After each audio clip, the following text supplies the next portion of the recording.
दोस्तों जैसे जैसे डिलीवरी का समय नज़दीक आता है, महिलाओं के मन में इस बात की खुशी होती है कि अब उनका शिशु बहुत ही जल्द उनके हाथों में होगा, यानी कि उनकी गोद में होगा। लेकिन कहीं ना कहीं इस बात का डर भी सताता है कि डिलीवरी किस तरीके से होगी। कहीं नॉर्मल डिलीवरी में कोई प्रॉब्लम तो नहीं होगी, कहीं एंड टाइम पर जाकर डिलीवरी सिजेरियन ना करनी पड़ जाए। लेकिन अगर आपकी डिलीवरी सितंबर, अक्टूबर या नवंबर में है तो ऐसे में आपको कुछ बातों का ध्यान रखना है, क्योंकि इस दौरान बहुत सी कॉम्प्लिकेशंस होने के चांसेस होते हैं और इससे आपको तो प्रॉब्लम होगी ही, साथ ही नवजात शिशु को भी समस्याएं हो सकती हैं। तो आइए जानते हैं कि आखिर सितंबर, अक्टूबर, नवंबर के महीने में डिलीवरी अगर होने वाली है तो किन किन बातों का गर्भवती महिलाओं को ध्यान रखना चाहिए, जिससे डिलीवरी भी आसानी से हो सके और नवजात शिशु को भी कोई समस्या ना हो। तो वीडियो का अंत तक जरूर देखिएगा। चैनल पर अगर आप नए हैं तो सब्सक्राइब जरूर कर दीजिएगा और वीडियो पसंद आए तो लाइक शेयर जरूर करिएगा।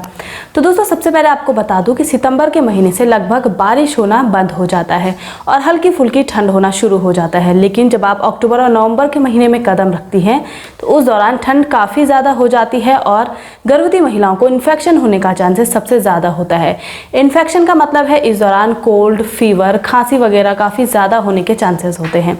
और अगर प्रेगनेंसी के अंतिम दौर में ये समस्याएं गर्भवती महिलाओं को होती हैं तो इससे गर्भस्थ शिशु और गर्भवती महिलाओं दोनों को समस्याएं हो सकती हैं।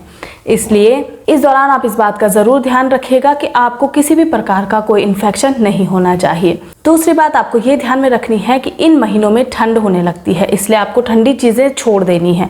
जैसे कि अगर पानी की भी बात की जाए तो पानी भी आपको ठंडा नहीं पीना है, गुनगुना ही पानी पीना है। इससे इन्फेक्शन वगैरह तो आपको नहीं होते हैं, साथ ही शरीर में गर्माहट भी बनी रहती है और नॉर्मल डिलीवरी में भी आपको आसानी होती है। साथ ही रात को सोने से पहले आप एक चीज़ का ध्यान रखिएगा कि गुनगुने पानी में आप 1 या फिर 2 चम्मच घी मिलाकर ज़रूर लीजिएगा। इससे आपको नॉर्मल डिलीवरी में काफ़ी आसानी मिलती है। तीसरी बात ये ध्यान में रखिएगा दोस्तों कि डिलीवरी का समय आने से पहले आपको ये जान लेना ज़रूरी है कि इसके बाद यानी कि डिलीवरी के बाद आपको नवजात शिशु की किस तरीके से देखभाल करनी है। क्योंकि कई बार जब आप पहली बार माँ बन रही होती हैं तो कहीं ना कहीं आपको ये नहीं पता होता है कि नवजात शिशु की आपको किस तरीके से केयर करनी है और उस दौरान आप खुद भी काफ़ी वीक होती हैं। इसलिए आपको अपना ध्यान कैसे रखना है, नवजात शिशु का ध्यान आपको कैसे रखना है, ये बातें आपको पहले ही सीख लेनी है ताकि डिलीवरी होने के बाद आपको किसी भी प्रकार की कोई समस्या ना हो और शिशु भी आपका हेल्दी रहे। जैसे कि कई बार महिलाओं को ये नहीं पता होता है कि उन्हें ब्रेस्ट फीड किस तरीके से कराना है, तो आप ब्रेस्ट फीडिंग पहले ही सीख लें कि किस तरीके से आपको ब्रेस्ट फीड करवाना होता है। साथ ही एक बात का आपको और ध्यान रखना है कि कई बार महिलाओं के ब्रेस्ट अंदर की तरफ धंसे हुए रहते हैं, तो जब शिशु जन्म लेता है तो शिशु को दूध पीने में समस्याएं होने लगती है। तो आपको अपने निपल्स को धीरे धीरे बाहर की ओर निकालना है, यानी कि निपल आपको पहले ही प्रिपेयर कर लेना है। निपल बाहर की ओर होना चाहिए ताकि शिशु उसे अच्छे से होल्ड कर सके और दूध अच्छे से पी सके। तो आपको निपल कुछ इस तरीके से अपने थंब और फिंगर की हेल्प से बाहर की ओर खींचना अभी से शुरू कर देना है। लेकिन इस बात का ध्यान रखिएगा कि मसाज आपको नहीं करनी है, बस 5 मिनट आपको हल्के हल्के बाहर की तरफ उन्हें खींचना है। इससे निपल्स बाहर आ जाएंगे और डिलीवरी के बाद आपको दूध पिलाने में कोई भी परेशानी नहीं होती है। साथ ही इस बात का भी ध्यान रखिएगा कि निप्पल के आसपास का जो एरिया है वो आपको अच्छे से पहले ही क्लीन कर लेना है, क्योंकि कई बार वहाँ पर व्हाइट कलर का फंगस जम जाता है और जब नवजात शिशु दूध पीता है तो ये फंगस उसके पेट में चला जाता है और शिशु को इन्फेक्शन हो सकता है। तो इस बात का ध्यान रखिएगा कि निप्पल की आपको अच्छे से वॉश कर लेना है, निप्पल को क्लीन अच्छे से कर लेना है।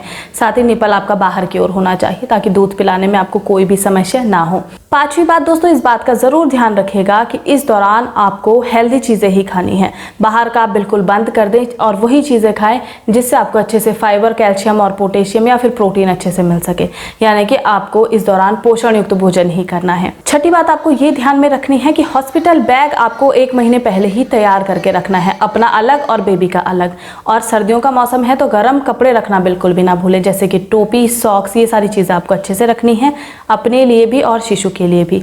और ख़ास तौर पर अपने लिए इस बात का ध्यान रखिएगा कि डिलीवरी के बाद आपको कान वगैरह अच्छे से ढककर रखने होते हैं, तो अपने लिए टोपी या फिर कोई ऐसी चीज़ ज़रूर लेकर जाएं जो जिससे आप कान ढक सके, क्योंकि कहा जाता है कि कान वगैरह अगर खुले रहते हैं तो ऐसे में हवा अंदर घुस जाती है और डिलीवरी होने के बाद यानी कि पूरी लाइफ फिर कुछ समस्याएं आपको बनी रहती है, जैसे कि हेडेक। तो इन सभी चीज़ों से आपको बचकर रहना है और अपनी केयर किस तरीके से करनी है डिलीवरी के बाद, ये सारी बातें आपको अभी से जान लेनी है ताकि इसके बाद आपको कोई भी समस्या ना हो।